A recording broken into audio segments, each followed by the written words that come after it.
So I'm not allowed to call Marius at work unless it's like urgent. But you can bet like half the time if I'm calling him at work, it's asking where he put the quad keys.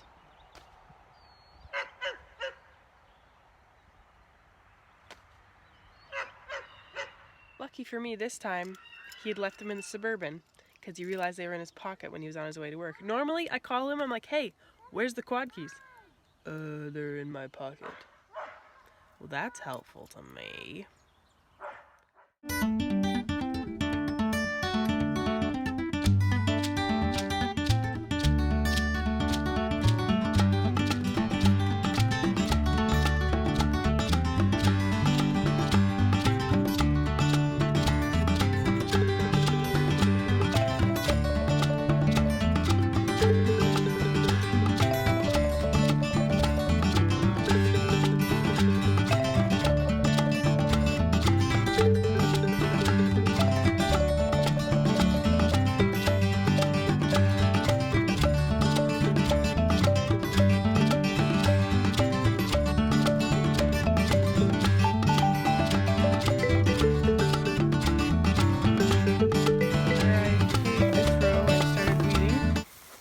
Peas are just starting to come up, so I had a hard time weeding too much because I don't want to kill peas.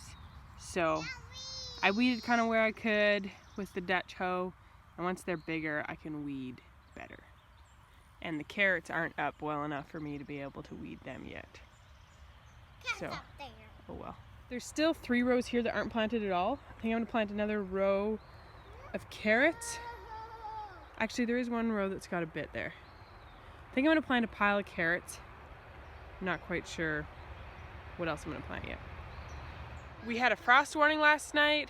Our last frost last year was June 10th, even though the last frost date was earlier than that.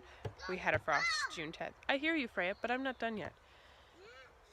So, still only cold hardy things planted out. Just doing what I can. Waiting for things to come up so I can weed better. Our watering system right now is very primitive. I have a trough of water and I get a bucket of water. It's hard to do one-handed. And then I water the plants. I need to get a watering can that I can sprinkle on tiny seedlings with. I'm just doing this for like strawberries, broccolis, peas. Because our plants aren't big enough for us to use the fire hose yet. So this is just what it is for now. It's not ideal, but we'll figure out something as the season goes on. I've got broccoli, cabbage, and cauliflower in here. And they're all looking pretty good. There's a few that died, probably from frost or cold nights, but the rest are looking good. There's one there that I lost. But the rest are looking good. Freya, it's fine. You can wait a minute. So I have rhubarb and chives that are ready to pick. So I'm gonna pick a bunch of chives and put them in the dehydrator so we can use them when we don't have fresh chives. I've never dried chives before, but I'm looking forward to having them. And I'm gonna pick a bunch of rhubarb and probably just chop it and freeze it. So I have lots of chives. So my plan here is I'm just gonna find a bundle of chives, make sure there's no grass or weeds in it. Then I'm gonna snip it and put it in this tub to bring it inside for the dehydrator.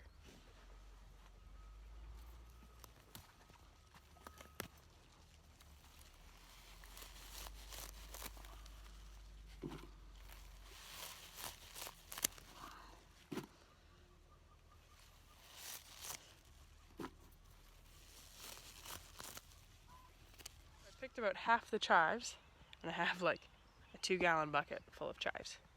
So I'm going to try dehydrating these a couple ways. We'll see what I like better. There's road work going on the highway near us, so there's a lot of road noise. But I'm in the bear garden. Oh, something bug. And the raspberries are all looking really good. And I'm going to pick a bunch of rhubarb to deal with. So what I'm looking for in the rhubarb, I want stalks that are all nicely red. And I'm kind of trying to thin it a bit, so like I'm taking the biggest stalks. Then the other thing that I'm keeping my eye out, so like this one's not really very red, so I'm gonna leave it for now. And I'm just thinning it.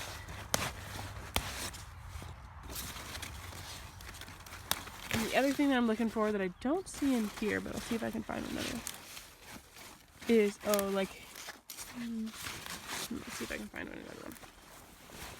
You don't want it to go to start flowering. Once it starts flowering, that's it telling the plant that it's done for the year.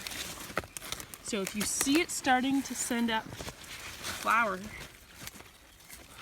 which I guess I ripped them all out already. It hasn't sent any more. But this is what they looked like when I ripped them off. But well, before they got all rotten.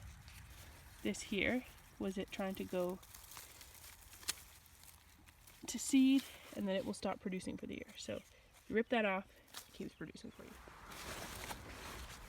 So it appears that this first variety is earlier than these two varieties, but these two varieties are a lot bigger than this variety. These badly need to be separated out. I didn't really realize it until they started growing. So this fall they're going to be dug up and spread out so that they have more space to grow. So these ones are not really, they're way bigger though. Like look how much thicker these are compared to the other ones. But they're a little later. So we're kind of just beginning on the rhubarb here. These ones that are massive, I'm sure are going to be crazy in the coming weeks. Found a seed head here where it's trying to go to seed. So I'm just going to rip that out. I'll take off the good stuff there, but then that tells it, stop, no, we still want more rhubarb. So I didn't pick a whole pile, I just thinned it some, got a nice reasonable amount. Oh, here's my missing water bottle. Thank you, children. But I've been informed that the baby is awake. So we're gonna go inside, we're gonna deal with the rhubarb and chives, and get the baby happy. And I actually haven't had breakfast yet. I had a cup of tea and came straight out here so that I could work while the baby was sleeping and Mac was keeping an eye on. I need to get more trays out, but I'm gonna try drying the chives like this and then just blitzing them into a powder because I use a lot of onion powder, and I'm thinking I could probably use it in place of onion powder. I know a lot of people chop them up really small and dry them that way, but honestly the idea of chopping up this many chives that small and then getting them on the tray and they're not all like rolling all over the place and then afterwards dealing with them, this feels a lot more streamlined. So we're gonna try this. So I filled up 7 trays in the dehydrator here, and now we will plug it in and get it going here.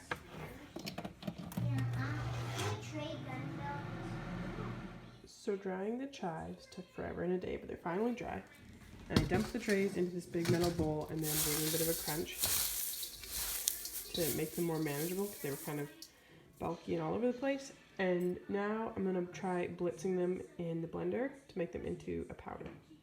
I may do some where I chop them and then put them in the dehydrator because I still have lots of chives left, fresh outside. But I wanted to try this because this was way quicker. So we'll see how this goes and go from there. So in case it ever comes up in conversation, you know, in your life, just about 2 gallons of fresh chives becomes about a pint of dried chives. So looks like I need to go pick a whole pile more chives and get them going. So I keep my dehydrator on my kitchen counter when I'm using it, and I have a shelf that it fits in when I'm not using it. But guys, this took like forever and a day of that dehydrator on my counter, forever. Like, it took over 24 hours because you want to do it at a low temperature so that it maintains the flavor and nutrition and such. It was more like 2 days at a low temperature. Anyhow, I think I'm actually going to put it in Marius's man cave and turn it on in there so I don't have to listen to the dehydrator on for 2 days, because that, I unplugged it multiple times when I was like, I can't listen to this anymore. It's driving me crazy. So even though it only made a pint, I'm still excited about it, and I plan to use it just in place of onion powder, and I use a lot of onion powder and things. So I'd say that was a win. Didn't really take much time, like hands-on time. So I'm gonna pick a whole pile more and dry them up.